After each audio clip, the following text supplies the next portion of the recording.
शुभम सर्वांना। माझ्या गुरुज्ञान चॅनलला लाईक, सबस्क्राईब, कमेंट करावी ही नम्र विनंती।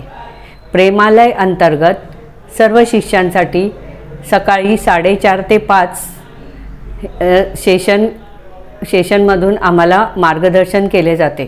सध्या आम्ही ज्योतिषशास्त्र शिकत आहोत, त्यातीलच आपण मीन रास बघूया। मीन रास ही गुरु ग्रहाच्या अंमलाखाली येते। मीन रास स्त्री तत्वाचे गुण असतात। ही द्विस्वभावाची रास आहे। ही खर्चाची आणि मोक्षाची रास आहे आणि आध्यात्मिक प्रेमाची रास आहे। भावनाप्रधान आहे। उदार, परोपकारी, सामाजिक, आत्मज्ञानाची रास आहे।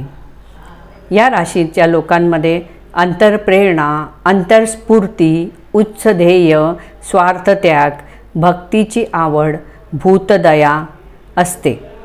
ही रास स्त्री तत्वाची असल्यामुळे धनु राशीपेक्षा कमकुवत आहे, कारण धनु राशी पुरुष तत्वाची आहे। मीन राशी जलतत्वाची रास आहे। प्रेमळता, हास्य, शालीनता या राशीच्या लोकांमध्ये आहे। या राशीत जर बिघाड झाला तर या राशीचे लोक गर्विष्ठ, अहंकारी, आळशी, हृदयाने गरीब व संतपणाची असते। यांच्यात सत्वगुणांचा अतिरेक असेल तर असेल त्या परिस्थितीत राहणे, महत्त्वाचे निर्णय हे घेऊ शकत नाही। ही रास कफ प्रवृत्तीची रास आहे।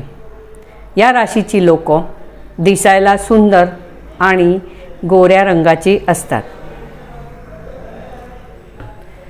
धन्यवाद, धन्यवाद, धन्यवाद।